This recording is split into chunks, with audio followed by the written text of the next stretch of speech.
안녕하세요. 탐나는 대물 권미란입니다. 725조 원. 마땅한 투자처를 찾지 못한 단기 부동 자금입니다. 지난해 말보다 20조 원이 더 늘었다고 하는데요. 자산가들이 장기 투자보다는 현금 보유나 단기 금융상품을 더 선호하고 있습니다. 저금리가 장기화되다 보니까 은행 예금 재미없고 또 부동산도 주식도 부진하죠. 자, 그렇다면 이 자금 좀 주식시장으로 들어와 줬으면 하는 바람을 싣고 오늘 출발해 보겠습니다. 목요일의 대물 세 분 소개하겠습니다. 메리츠종금증권 강북센터 서동수 대리, 동양증권 골드센터 강남점 박세진 대리, 토로스투자증권 여의도지점 송일조 주임 나오셨습니다. 세 분 안녕하세요. 네, 안녕하세요. 안녕하세요. 네, 오늘 세 분 오늘 또 송 주임님이 목요일에 와주셨네요. 원래는 목요일 좋네요. 예. 훨씬 좋네요. 왜 좋으세요? 칙칙함이 뭔가 사라진 것 같아요. 상큼함이 보강됐죠. 예, 상큼하신 지금이 송주임님. 어쩐 일로 오셨어요?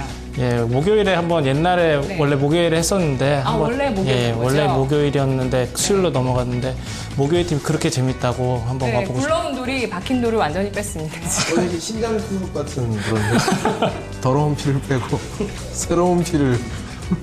한 주 동안 매매는 잘 되셨어요, 서대리님? 저는 요즘 잘하고 있습니다. 예. 참 지난달에도 잘하셨는데 이번 달도 지금 잘 되고 계신다고요? 컴투스럽게 기억. 그냥 조금 하고 있습니다. 조금. 박세진 대리님은 제가 또 그런 캐릭터인지 모르셨는데 성대모사까지 하시더라고요. 김현웅 PB님 흉내를 내시는데 똑같더라고요. 그냥 뭐 바보 같고 낮게 얘기하면 돼요. 어렵지 않습니다. 뭐 시청자 여러분도 다 하실 수 있지 않나요? 그냥 두 톤 낮게 약간 바보같이 얘기하면은 김현웅 PB님처럼 말할 수 있다. 방송에서는 굉장히 스마트한 이미지신데. 난 스마트하지만 그게 약간 전략인 것 같아요. 일부러 어눌한 것 같이 말하면서 평소에? 양질의 컨텐츠를 전달을 하면 저 사람이 뭔가 이 바보 같은데 천재 같기도 하고 약간 그런 느낌이 드니까 효과가 배가 되는 거. 그러니까 그 형이 좀 그거를 잘 하시는 것 같아요. 네. 원래 밖에서 얘기할 때는 되게 스마트하게 되게 빨리 얘기하더라고요. 근데 여기만 들어오면 일부러 좀 천천히 막 얘기하고 뭐 이러시는 은퇴해야 되겠다 맨날 그러시면서. 거짓말이에요, 다. 철저한 전략가입니다. 네, 김현웅 PB 파면 팔수록 또 재밌는 것 같네요. 네, 오늘 세 분과 함께 하도록 하겠습니다. 자, 오늘 주제 잠시 후 공개하도록 하고요. 목요일 시장, 오늘, 네, 여러분 또 박수 한번 주셔야죠. 연고점 경신했습니다. 네, 코스피 2020포인트인데요. 어떤 업종테만 움직였는지 화면 보시죠.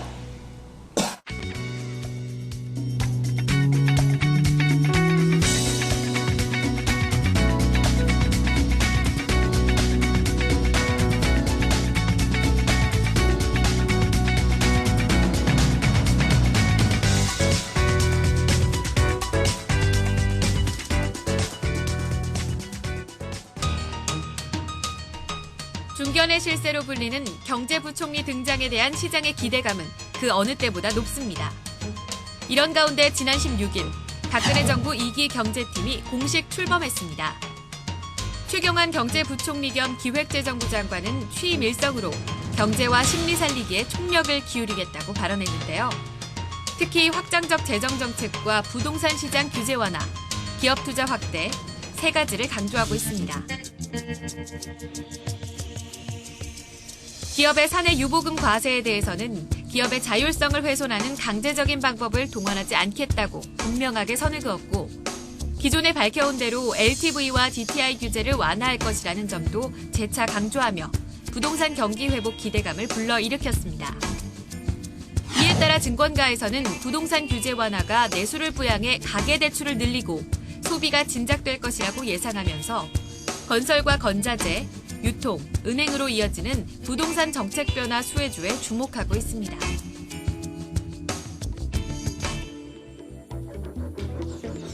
최 부총리의 분석처럼 한국 경제가 경제성장 둔화와 가계소득 부진, 비정규직 문제 등 다양한 문제에 직면한 가운데 궁극적으로 생산과 투자가 촉진되는 선순환 구조를 통해 내수주의 긍정적인 흐름까지 기대할 수 있을까요? 오늘 목요일 탐나는 대물에서 토론해보겠습니다. 네, 최경환 경제부총리 겸 기획재정부 장관이 이번 주에 취임하게 되면서 박근혜 대통령 2기 경제팀 출발했습니다.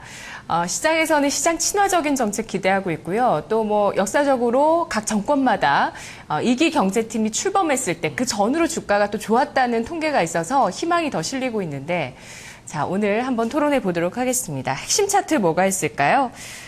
오늘 뭐 박세진 대리님 먼저 해주시죠. 아마 저기 다들 공통적으로 이거는 준비를 해주셨을 것 같은데요. 그 경제정책 방향에 대해서 일단 요약되어 있는 부분, 이제 뭐 인사청문회부터 계속 언급이 됐었던 부분인데, 그거를 이제 같이 보시면 사실 여기서 나와 있는 굵직한 정책적인 방향에 대해서 시장에서 수혜주를 찾고 어떤 변화가 일어날 것이다를 계속해서 논의를 하는 과정 아니겠습니까? 그래서 좀 굵직한 내용들 보면은 일단은 그 경제 진단 측면에서 봤을 때 우리가 그 저성장, 그 축소 균형, 성과 부재의 그 세 가지 함정에 빠진 상태다라고 규명을 하고 있고요. 네. 그러다 보니까 적극적인 그 재정 정책을 사용을 해서 내수 부양을 좀 시키겠다라는 의지를 좀 피력을 하고 계신 상황이고, 그 거시 정책 역시 과감하게 확정적으로 운영을 하겠다라는 부분, 그 추경 예상을 좀 편성을 하겠다라고 그 계속 밝히고 있지만 사실 이 부분은 조금 봐야 될 것 같고요. 내년도 예산 같은 경우에도 지금 확정 편성 좀 진행하고 있는 거고, 그래서 조금 디테일한 부분으로 보면은 부동산 규제에 대한 완화 부분을 또 카드로 들고 나왔는데, 이 부분 뭐 LTV부터 먼저 지금 바로 반응이 왔죠. 그 DTI는 이제 조금 더 지켜봐야 되는 상황이고, 그리고 이제 그 담배세 같은 간접세 부분에서의 인상을 바로 좀 시사를 하고 있다. 그래서 담배요금 인상에 대한 부분은 이제 뭐 기정사실화돼 있기 때문에 저 같은 흡연자들은 지금 약간 가슴이 아프죠. 그 마지막으로 피실 거잖아요. 그래도 피시죠. 이거 좀 줄여 나가는 방향으로 해야 되겠죠. 예. 그 마지막으로 이 부분에 대해서 시장에서 사실 네. 굉장히 의미를 많이 부여하고 있어요. 그 많이들 최근에 회자가 되고 있지만 그 주주 친화 정책에 대한 확대를 네. 이제 기업들에게 장려하는 방법으로 약간 강제적인 방법을 집행을 하겠다. 어떤 방법이냐?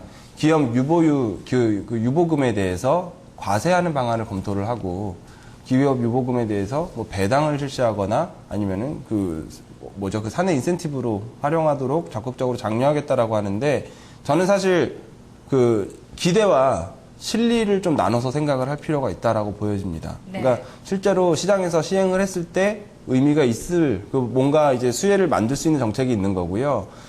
일단은 이렇게 하면 좋지 않을까 하고 탁상공론으로 끝나는 정책도 분명히 있어요. 모든 내각 출범 당시에 얘기하는 정책적인 카드들이 다 시행이 되는 건 아니거든요. 네네. 그래서 그것 때문에 만약에 지금 시장에서 움직이고 있는 부분들을 우리가 좀 명확하게 먼저 구분을 할 필요가 있는 거고, 여기서 계속 갈 수 있는 부분, 그리고 이 부분은 기대감으로 이 정도 상승망을 끌다가 어느 정도 마무리가 될 것이다라고 좀 단정 지을 수 있는 부분들을 저희가 좀 허심탄회하게 오늘 얘기를 해봤으면 좋겠습니다. 그러니까 사실 이런 뭐 2기 내각 출범, 뭐 경제팀이 들고 온 보따리 선물, 뭐 이런 코멘트들도 자꾸 이렇게 뭐 헤드라인 지면에서 막 포장이 되는데, 네. 기대감이 물론 크죠. 그동안 굉장히 답답한 상황이었고, 시청자 여러분들께서 사실 보면서 이거 계속해서 모든 언론들이 요거에 대한 관심을 표명을 하고 있으니까 어떻게 보면 지겹기도 하고, 뭐 크게 달라지겠어라고 생각하실 수 있는 부분도 있을 것 같아요. 그래서 오늘 최대한 좀 딱딱하지 않게 좀 필요한 부분을 좀 짚어서 좀 생각을 해봤으면 좋겠습니다. 네, 진짜. 제가 할 말 다 하시네요. 네. 아, 그런 말씀 하시려고 하시는 것 같아서 표정이. 네. 그래서 네. 일단은 그 아까 말씀드렸던 주주 친화 정책에 대한 부분, 그 부분이 바로 사실 증권 시장에서는, 주식 시장에서는 그 부분이 가장 먼저 와닿는 거거든요. 그게 지금 최경환 경제부총리가 얘기하기 전에도 계속, 그러니까 삼성전자 이건희 회장님께서 병원 처음 입원하셨을 때부터 나왔던 얘기잖아요. 맞습니다. 예. 저희도 그걸 주제로 다루면서 뭐 네네네. 주주 친화 정책을 아예 저희가 주제로 토론을 한 적도 있었잖아요. 제가 그때도 사실 공기업들의 배당 성향을 높이면서 사기업들한테 이런 거를 압박을 가할 거다라는 저의 예측이 정확하게 지금 맞아 떨어지고 있습니다. 아, 기억 못하고 있었어요. 갑자기 공치사 하세요. 어쨌든 저기 그러면 배당 진짜 이제는 높일 수밖에 없는 건가요? 그러니까 보시 네. 삼성전자 이사회가 이제 다음 주인가요? 제가 지금 하고 있는데 왜? 그러니까 그런 부분들은 아니, 이따가 딱딱하지 않게 하자면서. 좋은 의견을 주세요. 주시는데 일단은 제가 먼저 말씀을 드릴게요. 제 의견은. 네. 일단은 저희가 차트 빨리 봐야 될것 삼성전자 때부터 계속해서 논의되고 있는 부분, 코리아 코스피 디스카운트가 해소가 되는 국면으로 진입할 수 있을 네. 것인가. 여기에 불을 부었죠, 사실. 유보금에 대해서 과세를 하겠다. 근데 대부분의 경제학자들은 이건 말도 안 되는 얘기다라는 의견도 사실 많습니다. 이미 유보금이라는 재계에서도 부분은- 반발하죠. 그렇죠. 그 재계는 재계는 말할 것도 없고 유보금이라는 거는 사실 법인세를 이미 내고 난 다음에 기업이 차후 투자 활동을 위해서 사내에 유보시키는 돈이 유보금이지 않습니까? 말 그대로. 거기다가 과세를 하는 근거가 어디 있어요? 이중과세죠.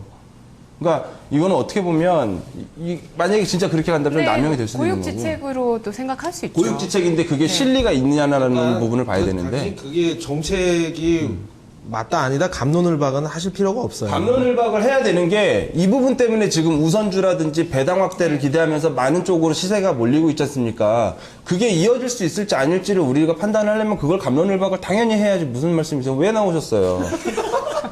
왜냐하면 배당을 늘린다는 거는 네. 우리나라 입장에서 봤을 때 서동철님도 예전에 그 대만하고 우리나라의 그 차이점 그래요. 같은 것도 비교를 하시면서 해줬는데 저도 두 번째 차트 일단 보여드리면은 PBR 베이스로 봤을 때 지금 선진국하고도 그렇지만 그 이머징 마켓하고 대비를 해봐도 우리나라가 너무 밸류에이션 북밸류가 낮다. 그 가장 큰 이유가 우리나라 기업들은 배당을 안 하고 네. 유보율이 높다라는 거를 지적을 하고 있는데 이거를 강제로 유보금을 배당을 시킨다? 첫 번째로 말씀을 드리면요. 국내 기업들의 대기업들, 특히 유보금을 많이 쌓아놔 있는 기업들 다음 차트로 준비를 했는데 보시면은 사실 유보금들이 많이 늘긴 늘었어요. 저희 삼성이라든지 현대차 같은 경우에 2009년도에 대비해서 2014년 올해 1분기 말 유보금 비교해 보니까 거의 2배 이상 증가를 했죠. 투자가 적극적으로 진행이 안 됐고 배당이 공격적으로 진행이 안 됐으니까 당연합니다. 네. 근데 이 회사들 외국인들 지분율 보세요. 결국에 2기 경제팀의 가장 큰 목적은 내수 진작을 통한 경기 회복입니다. 그거는 부정할 수 없는 코드죠. 거기에 하나의 방법으로 우리가 배당을 늘리라는 얘기를 하고 있는 건데 배당은 투자자들한테 일반 그 국내 투자자들한테 가처분 소득을 늘려주자라는 의미인데 외국인 배 불려준다는 그렇죠. 건가요? 국부 네. 유출로 이어질 수밖에 없는 부분이 첫 번째고 소득을 올리는 게 제일 좋겠네요. 맞아요. 두 번째, 배당을 실시를 했을 때 이걸 가지고 가처분 소득이 늘어나서 소비를 확대하는데 그 돈이 이용이 되냐? 절대 안 그렇습니다. 배당으로 들어온 자금은 주식 계좌로 들어오죠. 그거 가지고 내가 배당을 받았으니까 이번에 뭘 좀 사볼까? 주식 투자자들 중에 그런 사람이 어디 있어요? 다시 그거는 주식 재매입 자금으로 이용될 확률이 90%가 넘어요. 예. 그러면 실질적으로 이런 배당을 확대를 하기 위해서 유보금에 과세를 한다라고 하는 거는 이런 부분들에 대해서는 우리가 기본적으로 정책적으로 이거를 그냥 맹목적으로 쫓을 필요는 없다. 아니 근데 그 유보금에 과세를 한다는 게 꼭 배당을 하라는 게 아니라 소득을 늘리거나 임금을 올려주거나 아니면 대주주한테 배당금이 몰린다는 점 그리고 네네. 아까 주식 계좌로 들어온다는 점도 말이 되는 것 같고 네. 임금을 늘리게 되면 실질적으로 가처분 소득을 늘리기에는 가장 좋은 방법인데 네. 사실 제 사장님께 말씀드리면 저는 임금을 올려달라는 말씀은 아닙니다. 네. 전 괜찮습니다. 근데 이게 좋은 말씀 해주신 게 보세요. 임금을 금융증권 사장님 지금 원하시는 거 아니에요? 지금 월급을 더 달라는 말씀이시죠? 많아요, 지금. 더 열심히 일하셔야 네, 더 됩니까? 열심히 할 거고. 근데 임금을 늘려주시는 부분은, 늘려주시는 부분이래. 배당을 확대를 할 거라고 하기 때문에 지금 배당 성향이 낮고 유보율이 높은 기업들의 투자 시선이 쏠리고 있는 거고 그 주가가 상승하고 있는 과정이기 때문에 드리는 말씀이에요. 배당 성향을 높이는데 그 정책이 활용되지 않고 이렇게 임직원들의 임금을 놀리거나 자사주 매입으로 간다고 그러면 네. 지금의 시세는 사실은 설명이 안 되는 겁니다. 그래서 옥석 가리기가 필요하다라는 말씀을 첫 번째로 드린 거고요. 다음 차트에서 또 좋은 말씀들 해주시겠죠, 이제. 배당 기대감으로 가는 어떤 투자 전략은 좀 위험할 수 있겠다. 맹목적이다. 너무 단순하다. 맹목적이다라는 말씀해 주셨고요. 어떻게 되느냐에 따라서 외국인 배를 불려준들 배당을 늘리겠다 하면 또 어쩔 수 없는 거잖아요. 예, 그건 결정되는 데 따라서 좀 생각을 해봐야 될 것 같고요. 송일주 주임님, 핵심 차트 뭐가 있을까요? 예, 앞에서 하신 거랑 거의 겹치는 부분이 많아서 일단은 첫 번째 차트부터 보여드리겠습니다. 최경환 경제부총리가 그 경기 부양책에 대해서 어떤 것들을 하고 있는지에 대해서 네. 나오는 건데요. 한 4개 송 정도. 주임님은 그럼 뭘 주목하세요, 이 중에서? 일단은 간단하게 말씀드리면 저는 그 부동산 규제 완화에 대해서는 좀 긍정적으로 보고 있다라고 보고 있고요. 그 다음에 이 부동산 규제 완화를 통해서 이제 우리 이자 부담이 좀 줄어들 수 있다. 왜냐하면 비금융권에서 대출이 있던 거를 이제 금융권 쪽으로 해가지고 넘어오기 때문에 이거에 대해서 이자가 좀 줄어들 수 있기 때문에 민간 소비가 확대는 금방 되진 않겠지만 그래도 가처분 소득은 좀 늘어날 수 있는 효과는 볼 수 있다라고 보고 있고요.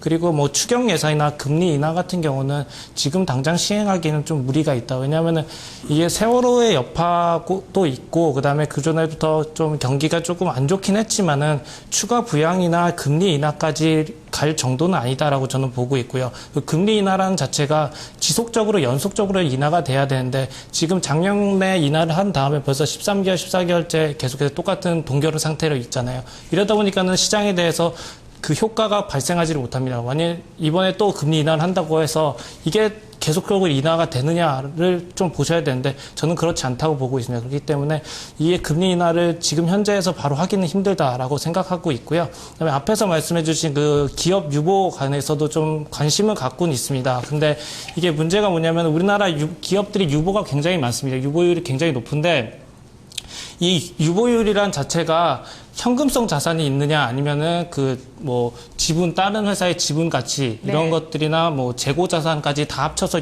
유보율 안에 포함이 되거든요. 그럼 실질적으로 보면은 그 배당이나 뭐 다른 데 투자를 하기 위해서는 현금성 자산이 많이 있어야 됩니다. 아니면 단기성 채권이나. 근데 실질적으로 보게 되면은 실제로 유보율이 높다고 해서 현금성 자산이 많은 기업들은 없습니다. 그렇기 그러면 때문에 현금성 자산 기준으로는 누가 제일 많이 유보해 놨나요? 지금 현재로서는 현대글로비스가 한 8천억 정도 유보를 해놓은 상태고요. 현금성 자산으로. 그렇기 때문에 일단은 바로 이런 배당 정책이 나오기는 힘들다라고 저는 보고 있는데 장기적으로 배당 정책이 이루어진다면 우리나라 그 뭐 밸류에이션 측면에서도 그리고 가치적인 측면에서 좀 매력적인 구간으로 진입할 수 있기 때문에 배당 수익률을 좀 높여야 되는 건 맞는 것 같습니다. 외국인 배를 불려준다는데 뭐 외국인 배를 괜찮겠습니까? 그래도 전체적으로 다 같이 올라가면은 좋은데 일단 삼성전자만 딱 가게 되면은 외국인 배를 좀 불려주긴 하겠지만 근데 아까 저 말씀을 잘 들어서 잘 생각을 해야 되는 게 우리나라가 아주 전통적인 게 아니야. 우리 지금 최근에 지금 추구하고 있는 개방 경제라는 것을 절대 잊어서는 안 돼요. 그게 외국인이 외국인한테 국부 유출이 이어진다는 그 논리 하나만으로 우리 개방 경제 전체를 지금 부정할 수 있는 사실은 절대 아니다. 네. 또 추가적으로 외국인 자금이 더 유입될 수도 있기 때문에 증시에는 뭐 그렇죠. 갖고 있던 사람들이 더 호재가 될 수도 있는 거니까. 네. 그렇죠. 그래서 어려운 것 같아요. 그러니까 경제라는 것이 그 흐름이 있고 그리고 어떤 한 단면만 이렇게 쪼개서 보는 것보다 전반적인 걸 좀 파악을 해서 판단을 해야 되고 또 그게 이제 흐름이 어떻게 되냐. 사실 그러니까 정책의 목적은 뭐 여러 가지 말씀해 주셨지만 기업의 어떤 돈이 고여 있는 것을 가계로 좀 흘러가게끔 하겠다라는 거잖아요. 네, 핵심 차트 뭐가 있을까요, 그렇죠. 서대리님?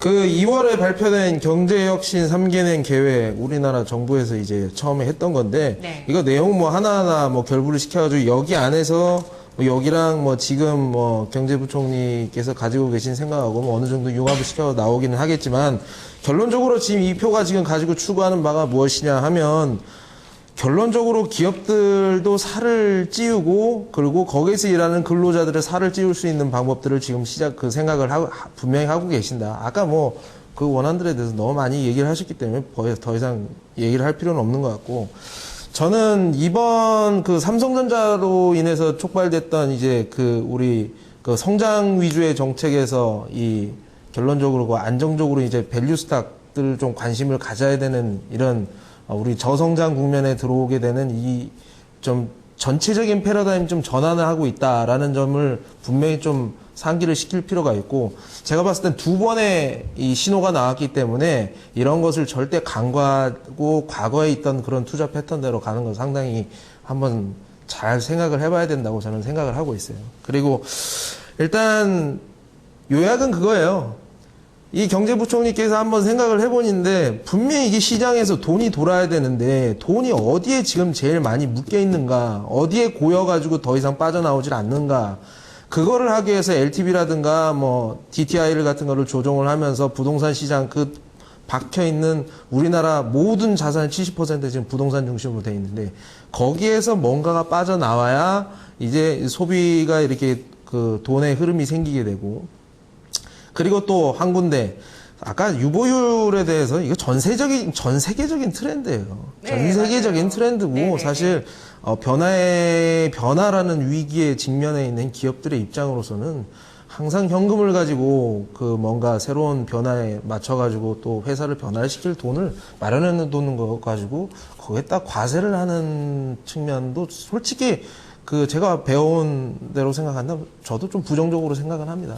어떻게든 저는 그 앞단에 있어서 기업들의 펀더멘탈을 좀 더 강화를 시키면서 기업들의 이익이 좀 더 늘어나면서 정부하고 같이 이렇게 나눌 수 있는 그런 구조로 가는 거를 지원을 하는 거를 좀 중장기적으로 가는 게 이제 아주 이상적이긴 하겠지만 어떻게 됐든 우리가 여기서 분명히 알아야 될 것은 고인물을 지금 흐르게 만들고 있다는 점.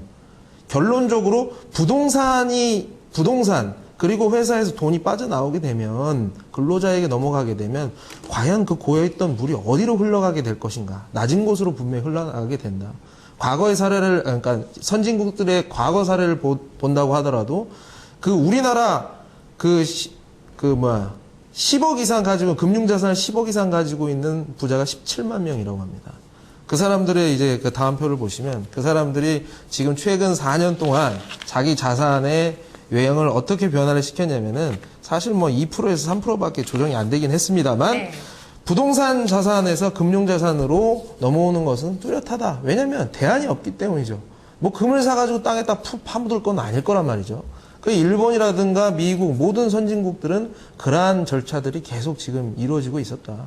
그렇게 되면 어떻게 됐든 그 고인물은 낮아있던 물, 네. 증권시장이라든가 금융시장으로 흘러 들어올 가능성이 상당히 커진다.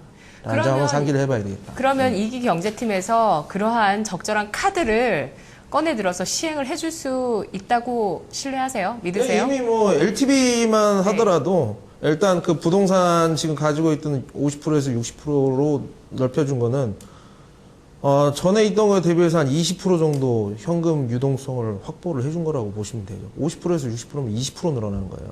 그 돈이 어디로 흘러나갈 것이냐. 물론 다른 뭐 신용대출 빌린 거를 갚는 쪽으로. 왜냐면 LTV라는 것은 말 그대로 담보대출이기 때문에 굉장히 이율이 낮아요. 그렇기 때문에 2억짜리 아파트를 1억을 빌려가지고 은행에서 빌려가서 샀는데 자기 돈이 모자라가지고 네. 또 신용대출까지 써가지고 막 7, 8% 내면서 이렇게 빌린 돈을 거기다 갚는데 쓸 수도 있겠죠, 물론. 그렇지만 어떻게 됐든 그러한 형태보다 어떻게 그리고 또 됐든 집 사는 데 쓸 수도 있겠죠. 예, 그러면 그렇게 또 되면 문제겠죠. 예. 뭐 아무튼 뭐 6, 7% 내던 이자를 3, 4%로 내게 되니까 비용은 기업이라든지 어떻게든 경제 주체들로서는 다 비용을 줄일 수 있는 가능성은 충분히 있다. 그렇게 되면 나의 가처분 소득이 늘어나게 되는 거죠. 뭐 담배라도 한 대 더 피는 거죠. 담배도 담배값 오르면 못 펴요. 근데 방향은 맞다. 방향은 맞아요. 예. 그 부동산을 먼저 뚫어줘야지 그게 사실은 다 이제 경맥동화처럼 부동산이 막고 있었던 부분들이 다 이제 풀릴 수가 있기 때문에 그러면 이 질문으로 넘어갈게요. 지금 이기 경제팀의 경기 부양책의 핵심이 무엇인지는 뭐 어느 정도 얘기는 된 것 같고, 그러면 여기서 우리 투자자분들이 기대해야 될 부분과 좀 버려야 될 부분, 이런 그리고, 관점에서 예, 준비하신 기대해야 거죠? 될 부분을 네. 좀 말씀을 드릴게요. 네. 제가 왜 결국에는 증권시장이라는 이런 금융시장 쪽으로 돈이 들어올 수밖에 없다고 믿는 것 중에 하나가 뭐냐면, 일단 우리나라 지금 처음에 올해 IPO를 원래 100개를 시킨다고 그랬어요. 상반기에 지금 물론 한 5개 했나요? 6개 정도밖에 안 했죠. 근데 지금 하반기에 지금 60개 정도가 지금 뭐 노미네이트가 돼 있는데, 이 IPO 기업들, IPO를 하는 회사들에다가 인센티브를 주고 증여상속세를 줄여주고, 그리고 뭐 무역보험 같은 지원금 같은 걸 확대해준다는 점. 이렇게 보면은 증권시장 활성화 쪽으로 뭐 가는 쪽을 길을 터줬다라고는 저는 좀 하나의 길을 터줬다라고 좀 보고 있습니다. 그래서 이런 것들은 네. 한번 기대를 해볼 만하다. 예. 해외 기업들도 유치하기 위해서 직접 뭐 나가서 작업을 한다고 하더라고요. IPO에 대해서 신경 쓰고 있다는 부분. 네, 주식시장이 긍정적이고요. 제일 또 중요한 부분은요.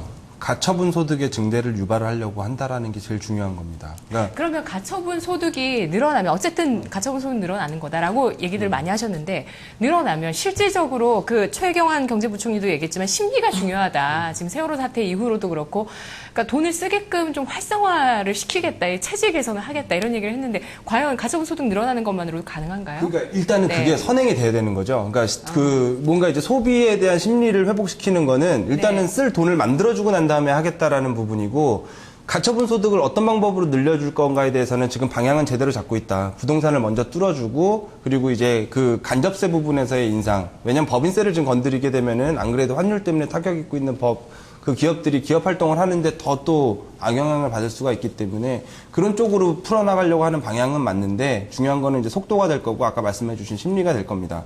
근데 우리가 가져가야 될 거랑 버려야 될 거를 굳이 고르자면은 사실은 박근혜 정부가 들어서면서부터 이전에 그 MB노믹스에 어떻게 보면은 뭐 그거 평가는 다를 수가 있겠지만 아쉬웠던 부분들을 이제 답습하지 않으려는 노력으로 내수 진작을 카드로 들고 나섰던 거거든요. 기업 활동을 통한 국부의 강화가 아니었어요. 이번에 처음 정부의 모토 자체가. 왜냐하면 그게 낙수 효과를 일으키지 않아서 실질적으로 뭐 불황형 흑자를 내는 케이스로 저희가 정리가 됐었기 때문에 내수, 소비, 실제로 활성화시키기 위한 목적을 가지고 이번에 카드를 계속해서 써왔었고 그거에 대한 기대감으로 사실 내수주들이 계속해서 뭐 환율 영향도 있었지만 내수주들이 계속해서 좋은 흐름을 좀 이어왔었지 않습니까?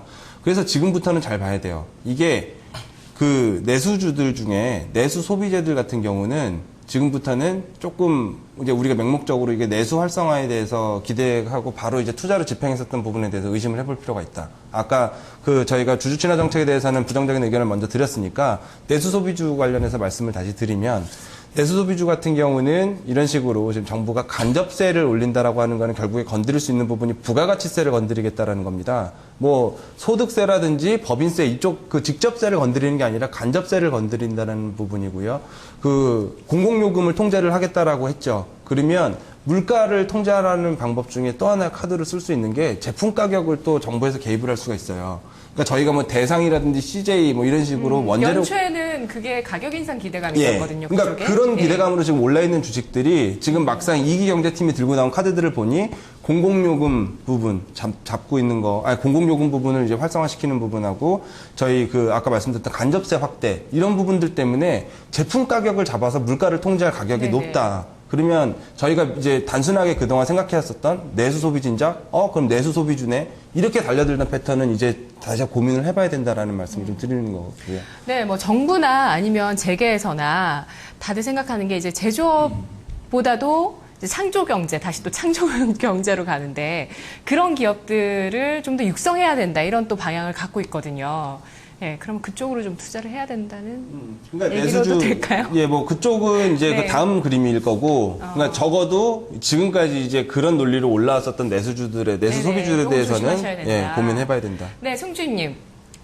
기대하면서 가져갈 것들, 또 버려야 될 것들, 정책에 있어서 뭐가 있을까요? 일단은 뭐 그 정부에 대해서 말씀해 주셨기 때문에 가장 중요한 거는 박근혜 정부의 핵심은 재분배라고 보시면 될 것 같습니다. 그동안 기업이 갖고 있던 부를 가계 쪽으로 넘겨준다는 재분배 차원에서 중소기업도 육성을 하고 규제도 완화를 해주고 하는 것 자체가 지금 그런 맥락에서 보시면 될 것 같고 이기 경제침 또한 그런 맥심에서 그런 맥락에서 똑같이 보시면 될 거라고 저는 생각이 들고 있고요. 근데 일단은 가처분 소득 관련해서는 시차가 굉장히 크게 존재합니다. 우리가 소비 패턴을 쉽게 바꿀 수 없습니다. 그렇기 때문에 네. 이게 일정 부분 쓰던 사람이 갑자기 가처분 소득이 들어왔다고 해서 이 소비 패턴이 확 늘어나지는 않습니다. 일정 부분 조금씩 늘어나지 이게 확 늘어나지는 않거든요. 예를 들면 우리가 소주를 먹다가 돈이 많이 생겼다고 해서 양주로 바로 먹지는 않거든요. 저는 이 의견에 좀 동의해요. 이렇기 때문에 가처분 소득이 늘어난다고 해서 실질적으로 소비가 크게 늘어날까? 그렇기 때문에 장기적으로 3년 뭐 내지는 다음 뭐 그런 데까지 해서 좀 길게 보셔야지 단기에 이런 효과를 발휘할 거라고 기대를 하시면 좀 그건 무리가 있다고 보고 있습니다. 그 시차를 줄일 어떤 또 세부적인 정책도 그렇지만 기대할까요? 주식이라는 예. 것은 항상 기대감을 가져가기 때문에 그 기대감으로 충분히 올라갈 수 있다라고 보고 있어요. 이미 그게 매출이 올라오지 않는다. 그리고 올라왔다 하더라도 그때쯤에 일단 팔 때가 된 거예요. 네. 우리는 그런 주식을 부분들. 투자하는 사람 입장이니까 예. 그런 부분에 있어서 이 방향성에 대해서 잘 알고 있으면 어느 쪽에다가 베팅을 해야 되는지는 다들 좀 아실 것 같습니다. 지금 최경환 경제부총리 취임 전부터 시장 친화적인 정책에 대해서 기대가 엄청 높은데 그러면 정책이 이제 다음 주에 나올 거거든요. 그렇죠? 예, 이번 주에는 취임했고 다음 주부터 본격적인 정책이 나올 텐데 시장이 호재가 노출되면서 또 반응을 하게 될까요? 어떻게 생각하세요? 아까 저기 송일주 주임님께서 네. 말씀해 주신 부분 중에 속도 부분이 예. 그게 관건일 것 같아요. 어차피 네네네. 방향은 이번에 네. 처음 그 정부 들어올 때부터 사실 잡고 있었던 방향이고 조금 더 구체화된 몇 가지 카드들이 더 얹어진 거죠. 근데 그게 이제 시장에서 이제 통용될 수 있는 정책으로 자리 잡는 데까지 걸리는 시간, 그 속도가 그게 관건일 거라고 좀 보여집니다. 그러면 어떤 반응을 먼저 보시겠어요? 그 부동산 시장 반응을 먼저 봐야 될까요? 어떤 걸 봐야 될까요? 정책이 나오고 나서 근데 우리가 좀 확인할 것들이 뭐가 이론적인 있을까요? 지금 준비하고 있는 틀대로 네. 간다 그러면 네. 부동산 경기의 회복이 먼저 진행이 되는 거고요. 거기서 그 가처분 소득으로 금융시장이 또 그 가처분 소득이 늘어나면서 처음에 뭐 바로 소비로 이어지진 않을 테니까 저축이라든지 아니면 투자 이쪽으로 지금 그 금융시장이 또 활성화로 이어질 거고 마지막으로 거기서 또 다시 늘어난 가처분 소득으로 내수 소비의 활성화 그게 원래는 가장 이제 저희가 예상할 수 있는 그 순서인데 네. 또 시장에서 반응은 또 그 순서대로 꼭 나오리라는 법은 네네네. 없죠. 어쨌든 반응할까요? 네, 어쨌든 전 시장에서 이미 반응은 엄청나게 진행이 됐다라고 좀 네. 보고 있고요. 특히나 우선주 같은 경우는 전에 삼성전자 이건희 회장 그 사건 이후로 약간 좀 잠잠했던 우선주 분위기가 좀 더 다시 또 뜨거워졌다라는 점. 그리고 지금 굉장히 무서운 2분기 실적 그 완전 뭐 쇼크 시즌인데 네. 그럼에도 불구하고 삼성전자의 상승을 부재로 있는데도 연고점을 갱신을 했다는 점 이런 것들은 어느 정도 지금 기대감이 반영은 된 거라고 봐도 되지 않겠느냐. 네, 좀 송주님. 자신감은 없네요. 송주임님은요? 예, 뭐 네. 똑같은 입장인데요. 예. 일단은 그런 정책에 대해서 일단 거시적인 방향은 뚜렷하게 나왔다라고 보시면 될 것 같고 이제부터 해서는 미시적인 정책이 하나하나씩 나올 겁니다. 지금 겨우 2개, 3개밖에 안 나왔습니다. 그렇기 때문에 앞으로도 계속 미시적으로 어떤 한다. 시작은 안 했죠, 아직. 그런 예, 것들도. 시작은 시작은 안 하고 이제 네. 할 것이다 이런 방향성 우리 미래를 네. 잡아놨기 때문에 이 미래 안에서 하나하나 세부적으로 더 나올 겁니다. 그렇기 때문에 계속해서 꾸준히 지켜봐야지 이거를 단기에 이거 기대감 때문에 오른 거를 이제 조금은 반납하고 있는 상태인데 요거에 대해서 이제부터 진짜 배기가 어떤 건지를 찾아야 되는 시기 같습니다. 그래요. 그거 찾으려고 오늘 왔어요. 예. 자, 그러면 대물일까요? 자, 경기 부양책과 관련돼 있는 종목군들, 뭐 앞으로 예상하시는 것도 있을 거고 시장에서 이미 움직인 것도 있을 것이고 대물일까요? 대리님, 박 대리님? 대물이겠죠. 이게 뭐 예전에 한번 그런 말씀 네. 드렸던 것 같은데 그 저명한 투자자 앙드레 코스톨라니의 그 바람이 부는 방향을 향해서 소변을 보지 마라. 그러니까 맞서지 말라는 거죠. 예. 그 흐름대로 일단은 가는 게 맞는 겁니다. 그러니까 네네네. 이거는 정부 정책이고 그 이번 경제팀에서 해결해야 될 과제로 들고 나온 카드들인데 굳이 그거 말고 다른 거를 고를 필요가 없다라는 말씀을 좀 드리고 싶어요. 그러면 좀 보수적으로 노상방뇨를 지금 조장하시는 건가요? 그게 화장실이면 별로 소용이 없을 것 같은데. 요새 그 손을 말리는 그런 게 있어요. 거기서도 바람이 나오기 때문에 조심을 하셔야 됩니다. 그러면 센스가. 그래서 좋아하시죠? 예. 자, 그러면 제가 할 질문을 잠깐 까먹었네요. 예. 대물일까요? 먼저 질문 드릴게요. 예, 대화. 네. 저는 맞다고 봅니다. 예. 배당을 늘리는 거는 제가 봤을 때 좀 메가 트렌드라고 하긴 좀 그렇지만 어쨌든 지금 시장이 변하고 네. 있다. 우리는 더 이상 그로서는 좀 힘든 상황이 지금 돼 있거든요. 그렇기 때문에 좀 이런 우선주 같은 것도 지금 사실 지금 뭐 기대감이 많이 올랐다고는 하지만 네. 그 방향성은 아까 진짜 속도의 문제일 네. 뿐이지 간단하게 할게요. 계속 간다. 대물이죠? 대물이다. 예, 송주님. 예, 저도 대물로 보고 있습니다. 예, 알겠습니다. 자, 그러면 지금 뭐 그런 반응들을 정책이 나오고 나서 저는 반응을 확인하고 대응하겠어요. 뭐 이렇게 좀 보수적으로 하시는 것보다 좀 기대를 실으시면서 하셔도 괜찮겠다는 의견도 되죠? 그렇죠. 예. 자, 그러면 베스트 3 종목 보기 전에 키워드 맵 잠깐 볼까요? 네. 키워드 맵. 박근혜 정부 2기 경제팀. 먼저 첫 번째, 청약통장 가입자가 꾸준하게 증가하고 있습니다. 특히 올해 초 분양시장이 호황을 보이면서 잠재적인 내 집 마련 수요가 증가한 것으로 분석되는데요. 정부의 부동산 활성화 의지가 잠재 수요자들의 구매 수요 현실화로 이어질지 주목해 보시죠. 기준금리 인하 여부를 놓고 최경환 경제부총리와 이주열 한국은행 총재는 미묘한 시각차를 보이고 있는데요. 최 부총리의 압박이 오늘 또 들어갔습니다. 오늘 국회 기획재정위원회에 출석해서 금리 인하에 대해서 우회적으로 압박을 했었는데, 그래서 오늘 외환시장에서도 장중에 그 여파 반응이 있었습니다. 또 하나의 정책으로 기업들의 곳간을 여는 방안 꼽히고 있죠. 아직 사내 유보금에 과세할지 배당이나 임금 인상에 사용하면 인센티브를 줄지 정책이 결정된 건 없지만 기업들의 사내 유보금 활용 방안이 구체화되고 있다는 이야기도 들리고 있습니다. 배당주와 유보율이 높은 기업들의 관심을 가지지 않은 투자 전략도 나오고 있습니다. 유수의 대기업들 중에서 내부 유보율이 10,000% 이상이면서 최근 3년 평균 배당 수익률이 1%를 밑도는 종목들, 삼성증권에서는 이 종목들을 추천하고 있는데요. 롯데칠성, 롯데제과, 삼성전자, 현대글로비스, 롯데쇼핑이 꼽혔습니다. 하지만 일각에서는 유보율이 높은 기업들이 대부분 순환출자 형태를 갖추고 있어서 배당을 늘리기 쉽지 않을 거라면서 배당보다도 설비 투자나 고용을 유발하는 쪽으로 기업들이 움직일 것이라는 전망도 나오고 있습니다. 최경환 경제부총리 어제 취임식에서 가장 먼저 저성장의 함정이 심각하다면서 이를 위해서는 기업과 가게 등 경제 주체들이 신명나게 소비하고 투자할 수 있도록 해야 한다고 강조했습니다. 경기가 살아나고 심리가 살아날 때까지 정책을 과감하게 확정적으로 운영하겠다고 밝혔습니다. 역대 정권 가운데 집권 2기차, 집권 2년차 2기 경제팀 출범 전후로 대체로 주가가 상승했는데 특히 김대중 정부 2년차에 코스닥이 240.7% 올랐습니다. 역대 정권들 그 상승폭을 둘러봤을 때 최대여서 제가 한번 키워드로 선택했고요. 이 기간에 코스피도 82.8% 상승했습니다. 대한상공회의소는 최근에 그 자문위원들을 대상으로 최경환 후의 핵심 미션에 대해서 질문을 했는데 경제혁신 실행을 가장 많이 꼽았습니다. 우리 경제의 체질 개선, 이번을 계기로 가능할까요? 자, 세 분의 베스트 3 종목 확인하도록 하겠습니다. 최경환 호에 관련된 종목 가운데 베스트 3 세 분의 선택을 보시죠. 박세진 대리는 1위, 신세계푸드.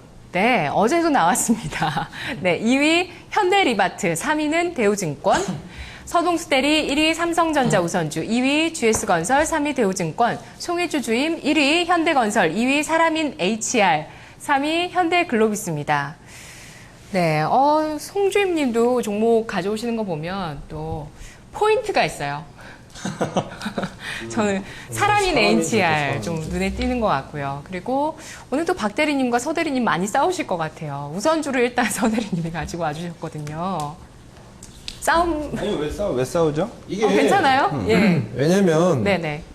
굉장히 상징적인 부분이에요. 이게 우선주가 이번에 시가배당률을 삼성전자 시가배당률 높인다 그랬어요. 그리고 이번에 높일 가능성이 상당히 높아요. 네네. 그렇기 때문에 이걸 시발점을 해가지고 사실 다른 우선주는 제가 접근을 못하겠고 고가 치고 가는 거는 삼성전자 우선주는 지금 삼성전자 좀 그 실적 때문에 많이 좀 미끄러져 있는 상황에서 괴리도도 어느 정도 있기 때문에 네. 삼성전자가 그 우선주 그러니까 시가배당 그리고 배당 성향에 대한 그 저거를 트리거를 여기서 잡아당길 가능성이 제일 크다고 저는 보고 있습니다. 그래서 이렇게 되면 진짜 지수는 갈 수 있어요. 우선주 강세로 서로 그 괴리율 있잖아요. 본주와 우선주 간의 괴리율이 많이 축소됐나요? 아니면 여전히 괴리율이 큰 종목도 들었어요. 많나요? 들었는데 네. 제가 왜 저기 싸울 거냐고 물어보셨던 그 이유를 알겠는데 네네네. 제가 서두에 드렸던 그 이제 배당 네네. 성향 확대에 대한 부분을 부정적으로 봤기 때문에 말씀드린 거지만 네. 배당 성향은 늘어나야 되는 당면 과제예요. 그건 맞아요. 방향은 맞는데 유보금을 건드리는 유보금에 대해서 과세하는 그 지금의 그 나와 있는 그 예비 정책에 대한 그런 방법으로는 그게 해결이 안 될 거라는 말씀을 드린 거고 아까 키워드맵에서 잠깐 나왔죠. 유보율이 10,000% 넘는데 배당 성향이 1% 넘는 기업에 투자를 해야 된다. 이런 논리를 조심하자라는 말씀을 드린 겁니다. 그것 때문에. 근데 삼성전자 같은 우선주는 그렇죠. 우선주 같은 것들은 지금 삼성그룹 같은 경우는 이제 지배구조 이게 개편이 되게 되면 그 직접 지분 소유에 대한 이슈가 자연스럽게 좀 이렇게 네. 실마리가 풀리면서 우선주와의 그 의결권 때문에 빚어진 계리율도 사실 축소가 되는 게 맞는 거고, 여러모로 배당 성향 인상에 대한 부분은 계속해서 논의가 되고 있기 때문에 뭐 나쁘지 않은 판단이라고 보고 있어요. 네. 자, 그럼 1위 양보하시겠어요? 근데 저희가 우리가 많이 다뤘기 때문에. 최경환 경제팀, 이기 경제팀에 대한 요번 정책으로 대물이 될 만한 종목, 네, 우리가 구하는 지금 그거를 뽑는 시간이니까 사실 이 논리에서 삼성전자 우선주는 아니에요. 아니라고 보고, 대신에 이제 대물은 될 수 있는 종목이지만 시청자 여러분들 황당하실 거 아닙니까? 그렇게 뭐 우선주 이번에 그것 때문에 뭐 이게 배당 올리는 걸 촉발시키진 않을 거다 했는데 삼성전자 우선주 1등하면 저는 사실 개인적으로 조금 죄송한 게 전에 우선주 토론을 연초했었거든요. 그때 진짜 적극적으로 우선주에 대해서 대물이다고 결론 못 내렸어요, 그때. 저희가 아니었기 때문에 못했겠죠. 그때 계셨던... 저는 안 계셨어요. 안 계셨군요. 전 안 다른 계셨군요. 아니 되게 침착하시게 말씀하시다가 지금 굉장히 빠르게 반응이 아니라고. 극반대. 네, 그건 아니에요. 사람인 HR 참신한데 한번 말씀해 네. 주세요. 아니, 충분히 뭐 테마로 예. 상상할 수 있는. 네. 근데 또 과감하게 가지고까지 와주셨기 때문에 대물이라고. 일단은 차트 자체가 아래에 있는 상태고요. 이 사람인 HR을 갖고 온 논리는 딱 하나입니다. 그 소득 효과를 높이기 위해서는 고용 창출이 제일 급선무고, 박근혜 정부 제일 탑도 고용을 확대해서 늘리는 거고, 그다음에 비정규직을 정규직으로 얼마만큼 바꿔주고, 그다음에 비정규직인 사람들의 임금을 얼마나 높여주느냐, 이런 거에 따라 다르기 때문에 이런 사람인 HR 같이 고용 플랫폼을 갖고 있는 업체들이 이제부터는 각광을 받을 수 있다라고 저는 보고 있고, 요새 들어서 그 플랫폼을 갖고 있는 업체들이 굉장히 높은 수익률을 보여주고 있잖아요. 뭐 네이버나 아프리카 네. TV 같이 플랫폼을 갖고 있는 업체들이 굉장히 어떤 좋은데, 플랫폼이 있어요? 차트 볼 수 없나요? 차트? 그 사람인 HR 보여주실 거예요. 아유, 성격도 급하셔. 예. 네. 그 사람인 HR 같은 경우는 네. 일단은 지금 플랫폼이라고 하는 게 그 인터넷 사이트를 말하는 겁니다. 그 사이트 안에서 사람들이 제일 많이 방문하고 있는 그렇죠. 예. 예. 거기서 뭔가 이루어지고 있는 거니까요. 예, 계속해서 그렇죠? 이루어지고 있고 플랫폼이죠. 그 예. 옆에 이제 광고들이 쫙 나오잖아요. 이거를 광고로 따내기 위해서도 굉장히 많이 하고, 사람들이 1등 업체라고 하면은 모든 기업들이 자기들 프리미엄 봐서 좋은 사람들을 뽑기 위해서 거기에다 돈을 지불해야 되는 겁니다. 그렇기 때문에 사람인 HR이 이제 점유율 1위를 확보한 상태이기 때문에 앞으로는 계속해서 꾸준히 이 점유율을 늘려가면서 2등이랑 격차를 좀 벌려나갈 수 있다라고 네. 보고 있습니다. 왜냐하면 잡코리아라는 그런 고용 사이트도 있지만은 지금 솔직히 말씀드리면은 젊은 사람들은 고용 사이트 하면 딱 사람인 HR 많이 씁니다. 사람인 거기 쓰지 써보셨어요? 잡코리아를 거의 안 씁니다. 차트 한번 봅시다. 차트. 네. 예.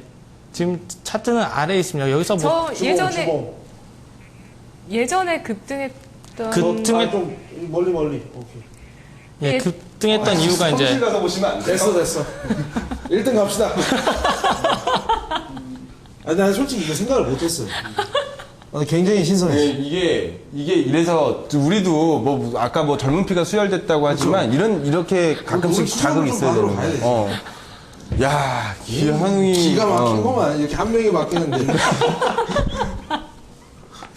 근데 그래서 오늘 이게 대물이라는 이유는 딱 한 가지가 뭐라고 하셨죠? 그게 일단은 기억이 안 나네요. 고용 확대를 통해서 소득 증대를 이룰 수 있다는 그게 잘. 일단은 뭐 사실 가능성에 대해서는 뭐 이게 높다 낮다를 저희가 논할 수는 있겠지만 이 아이디어 자체는 지금 시장에서 끄집어내지 않은 부분들, 근데 네. 앞으로 이제 커질 수 있는 부분이기 때문에 대물의 네. 확률은 사실 이 주제를 통해서는 가져갈 수 있겠다라는 생각 드네요.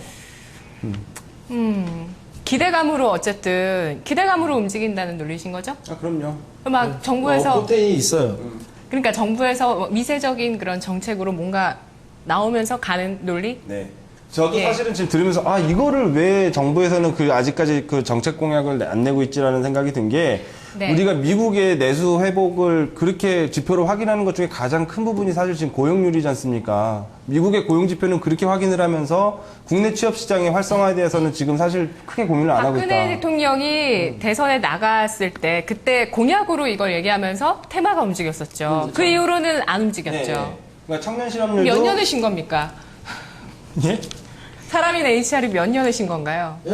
한 2년 정도. 몇 년, 몇 년. 2년 네. 정도 쉬었죠. 욕을 하시는 줄 알고. 예, 2년 정도 쉰 상태고.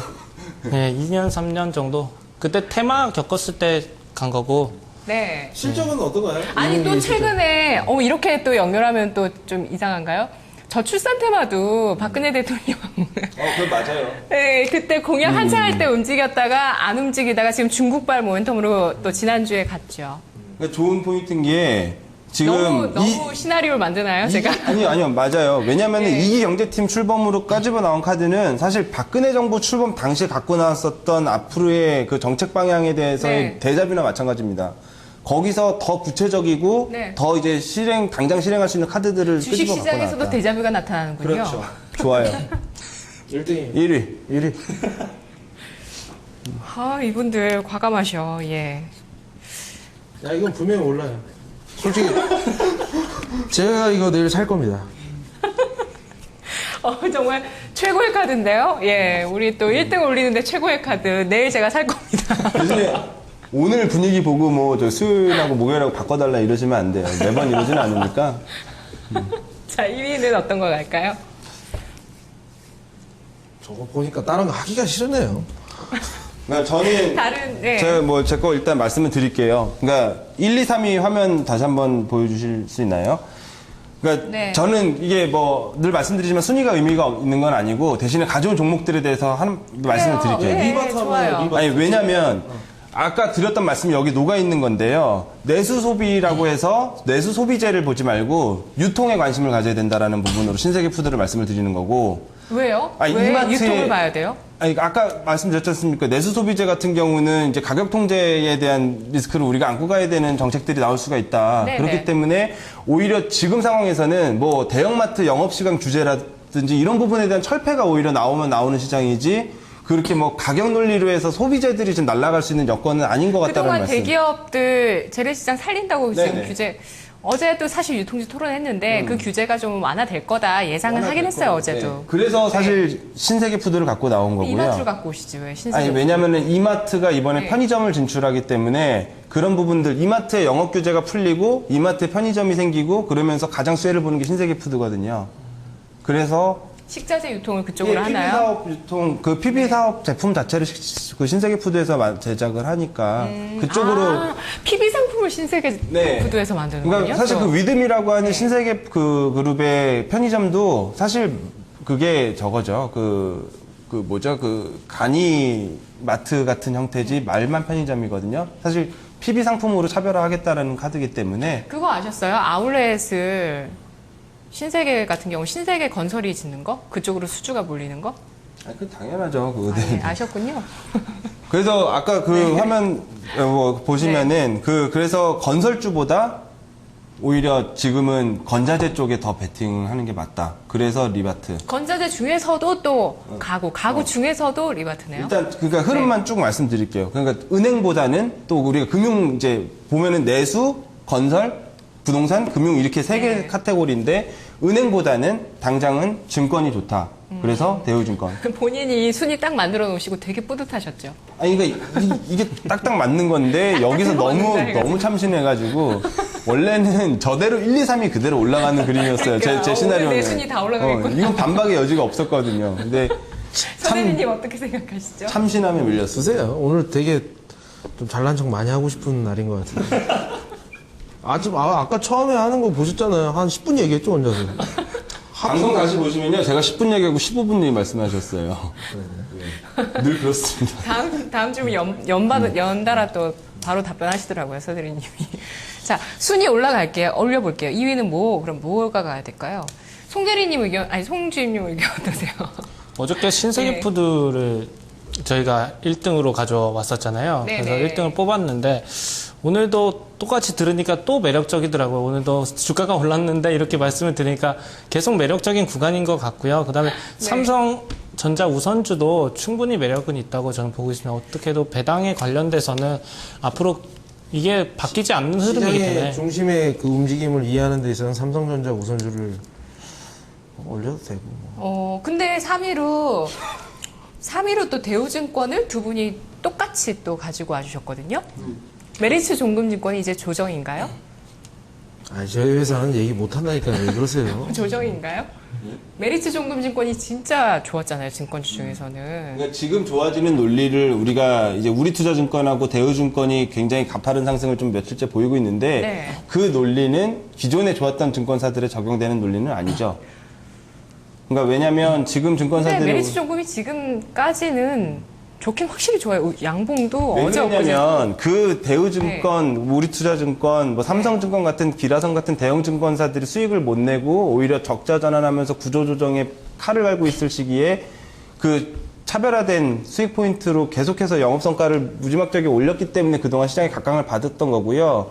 그 부분들이 이제 대형 증권사들이 다시 한번 어느 정도 턴어라운드 할 수 있는 그 기반들이 만들어졌기 때문에 다시 좀 매기의 축이 좀 넘어갔던 거기 때문에 네. 지금부터 본다면 사실 뭐 메리츠 종금증권 같은 경우는 앞으로도 이제 탄탄한 실적을 낸다면 다시 계속 추세를 유지를 하는 거고 대신에 턴어라운드 관점에서 봤을 때 대우증권을 가져오신 게 그런 의미죠. 그렇죠. 예. 그렇게 가져온 그러니까 지금의 우리가 또- 이기 경제팀에 봤을 때는 네, 근데 지금 건자재주, 건설 대신 건자재주를 보자고 하셨는데 또 나머지 두 분은 건설을 또 GS건설, 현대건설 이렇게 가지고 와주셨거든요. 어떤 LTV를 걷는다는 점에서 일단 건설주들에 근데 건설주 지금 그 기대감으로 많이 갔잖아요. 정책 나오고 별로 안 갔다고요? 이걸 갔다고 말할 수는 없는 거예요. 그래요? 이 정도로 10만 갔다고 원짜리 네. 5만 원대 있는데 뭐. 지금 거의 반토막 나인 그러니까. 상태인데 그러니까 증권이랑 건설은 일단 가격 매력도 있고. 그러니까 건설 같은 경우는 제가 올라가도. 왜 건자재를 말씀을 드린 거냐면 네. 건설이 결국에는 되겠죠. 그 이 그림대로 간다 그러면. 근데 아까 뭐 속도 말씀을 해주셨지만 양주 바로 돈 생겼다고 소주 먹을 거 양주 먹을 것도 아닌데 LTV 조금 풀리고 이게 가처분 소득 좀 늘어났다고 해서 바로 주택 구매로 이어지는 건 그건 정말 큰 그림이거든요.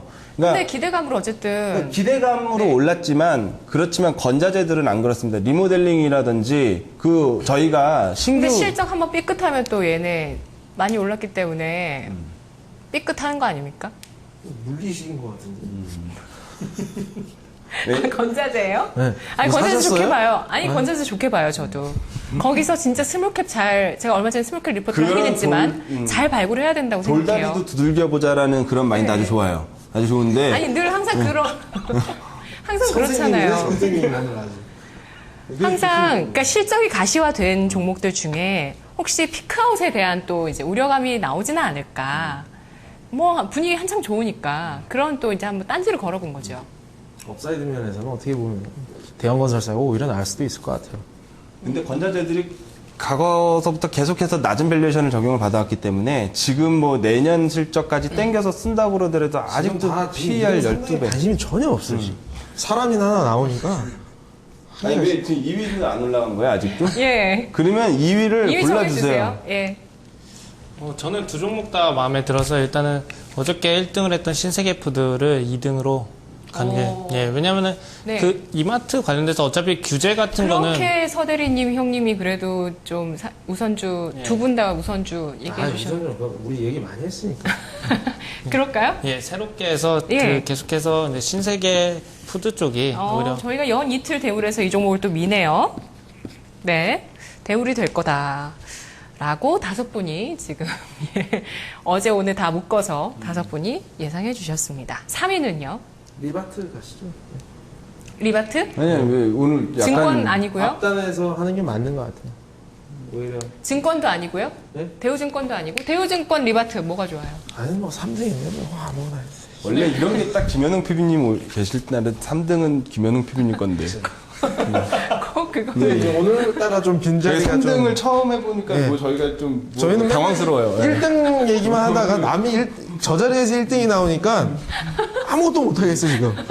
당황스럽습니다. 3위 증권주 대우증권 제가 갖고 온 거는 현대건설 갖고 왔는데 네. 건자재나 건설이나 같은 맥락에서 보시면 증권은 패스. 증권도 좋긴 한데 어차피 네. 증권은 여기서 올해 실적이 다 턴어라운드 하거든요. 모든 증권사가 거기다 정책까지 매력 있는데요? 더 이상 이제 뭐 구조조정 할 게 없는 상태였기 네. 때문에 증권주는 우리 어떤 보면 좋은데 의미에서. 구조조정 많이 돼야 돼요 앞으로도. 증권주는 사실은 그 대물이 되기에는 거쳐야 될 산이 아직 몇 개 남아 있다고 봅니다. 그러니까 지금부터 추세적인 상승에는 분명히 돌입이 되겠지만 네. 이게 저희가 얘기하는 대물까지 가기에는 이제 정책적인 변화도 사실은 중간에 한번 있을 거기 때문에 네네. 알겠습니다. 자, 그러면 네, 이렇게 세 가지 종목 올라왔습니다. 오늘 최경환 경제부총리, 박근혜 2기 경제팀, 대물 종목 베스트 3, 1위는 사람인 HR, 2위는 신세계푸드, 3위 현대리바트입니다. 시청해주신 여러분 고맙습니다.